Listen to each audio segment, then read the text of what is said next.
Clap, c'est parti.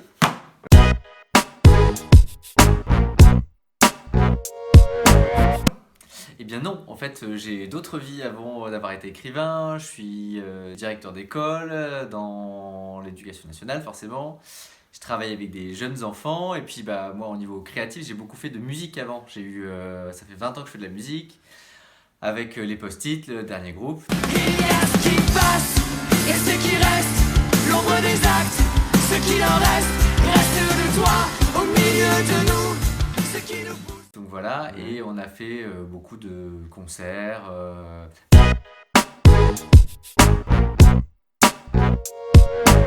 C'est pas la première fois que j'écris, mais c'est la première fois que j'écris un livre.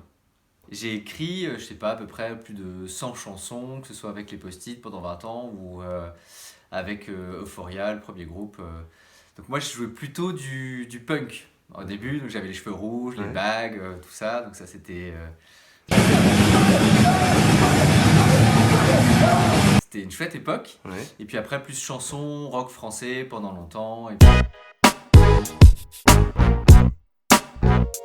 Alors, en fait, on a tous des fois des petites to-do list de la vie. Et en fait, je me rappelle, j'étais avec des copains, on faisait des soirées surprises à l'époque. Et en fait, le but, c'était chacun dire, bah voilà, moi, dans 10 ans, qu'est-ce que je ferai, qu'est-ce que j'aurais envie de faire. Et puis, effectivement, moi, dans mes deux désirs, dans les rêves que j'avais, c'était un jour écrire un livre. Essayer d'écrire, m'essayer à l'exercice de l'écriture d'un livre.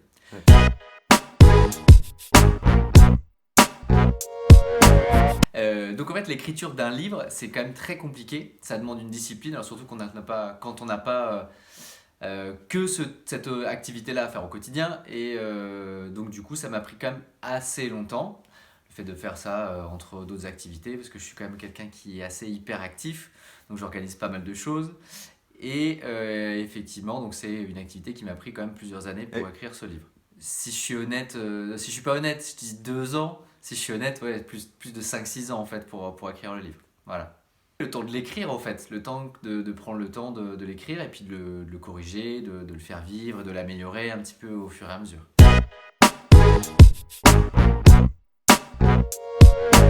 Effectivement, c'est de la littérature que je lis. Je trouve que c'est peut-être un domaine littéraire un peu sous-coté parce qu'effectivement je trouve que dans l'univers du polar on est obligé d'extrêmement fouiller les personnages et les intrigues et en fait on devient de plus en plus exigeant. Si on lit Agatha Christie, c'est vrai qu'aujourd'hui c'est agréable mais maintenant on attend toujours le petit cliffhanger, le petit twist qui arrive à chaque fin de chapitre, donc en fait on devient de plus en plus exigeant, donc je trouve que l'écriture du roman noir, du thriller, du polar, ça devient un exercice de plus en plus périlleux.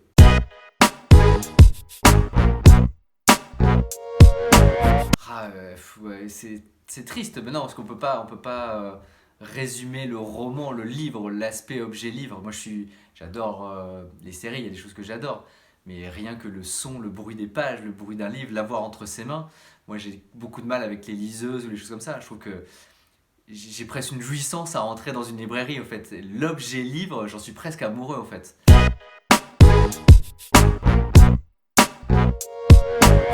Plein de lectures très différentes en fait. À l'époque où j'étais punk, cheveux rouges, effectivement, je lisais beaucoup de littérature romantique. Ça forcément, tout adolescent a fait ça. Ouais, ok.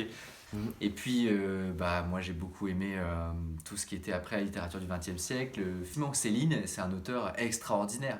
Et pendant longtemps, je ne l'ai pas voulu lire parce que c'était un antisémite. Donc au début, j'étais dit, mais non, je ne peux pas lire ce livre. Et en fait, un jour, j'ai ouvert la première page et j'étais accro à la fin de la première page. C'est un livre vraiment extraordinaire.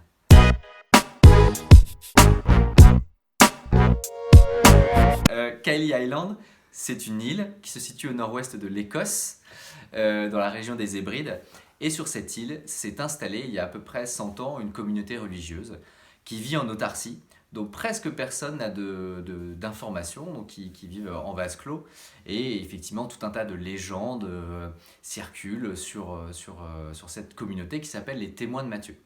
Et dans cette communauté, effectivement, je sais pas, je veux pas en dire trop non plus.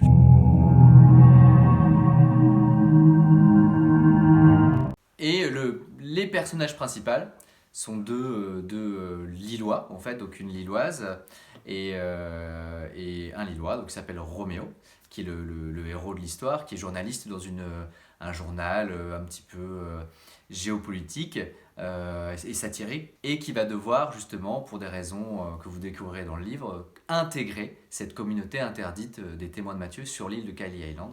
Et c'est là qu'il va se retrouver confronté à des éléments qui vont un petit peu le dépasser.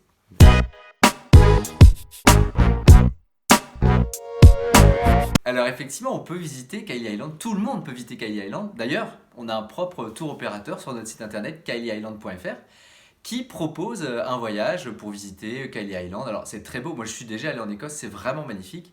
Donc là, vous pouvez visiter le village pittoresque, l'auberge, l'église, le cimetière de Kylie Island. Effectivement, par contre, c'est un aller simple. Les frais de rapatriement sanitaire sont en supplément.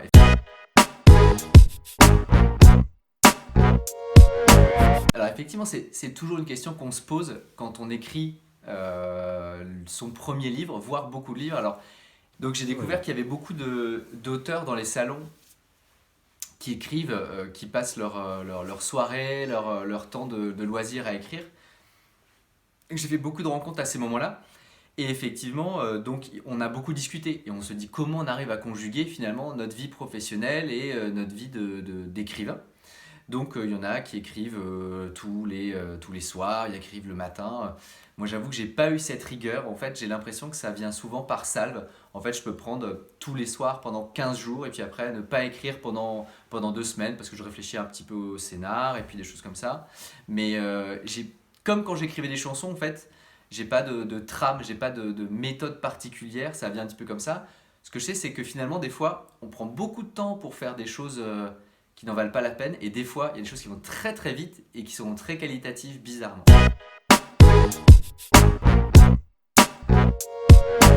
Très bonne question. Donc effectivement, j'ai écrit parfois... non, j'avais une trame, je savais où j'allais. Jusqu'au bout du livre, effectivement, il y en a qui se disent, moi j'écris, puis je sais pas forcément où je vais aller. Tout était pour moi scénarisé par chapitre jusqu'au dernier, je savais où je vais aller. Donc effectivement, j'écris, j'ai besoin de faire un plan, d'être très organisé, et en fait je scénarise après chaque chapitre et j'ai plus qu'à écrire un petit peu dessus.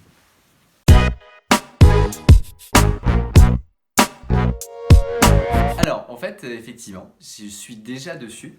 Donc, c'est difficile parce qu'on est en train de faire tout pour que celui-là puisse paraître et puisse arriver chez vous. Et que, voilà, donc moi je travaille en collaboration avec quelqu'un, donc avec qui on a travaillé tout le graphisme, les corrections, l'idée du texte qui va aider aussi un petit peu à aller un petit peu plus loin. Et le prochain, effectivement, il est en train de germer, je suis en train de scénariser en fait un petit peu la suite. Donc c'est quelque chose qui se passera dans les arcanes du pouvoir ministériel parisien.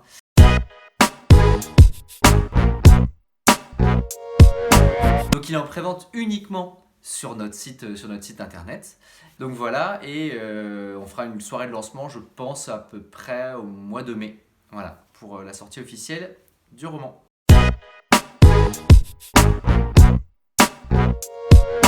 Alors la maison d'édition, c'est une maison qu'on a créée en partenariat. C'est des éditions Camarès. Donc en fait, c'est un livre qui est donc on crée totalement notre maison d'édition en fait, et effectivement. Donc on a vraiment besoin de pouvoir compter sur les préventes qui vont se faire afin de l'éditer dans de bonnes conditions et puis de pouvoir satisfaire tout le monde le plus rapidement possible. Et les personnes qui travaillent avec moi autour du livre, on est de la région lilloise, donc effectivement on compte sur les personnes de la région et du Nord-Pas-de-Calais effectivement pour soutenir les initiatives locales. Effectivement, on est très ancré ici et c'est important pour nous qu'on puisse porter notre travail dans les salons, dans les librairies, auprès des personnes qui sont autour de nous.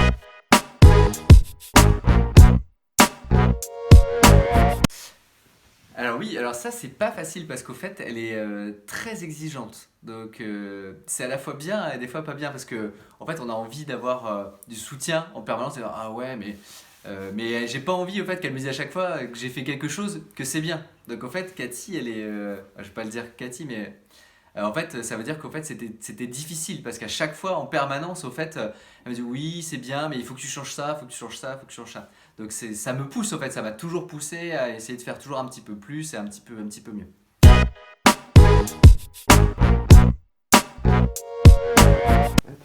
Ouais. Ah, c'est bon ça quand même.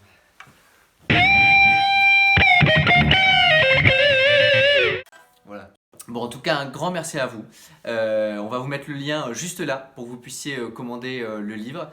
Et puis, merci d'accompagner les auteurs dans leurs projets. Merci, bisous. Je sais pas si bisous c'est bien. Je vois pas. Si, c'est très bien.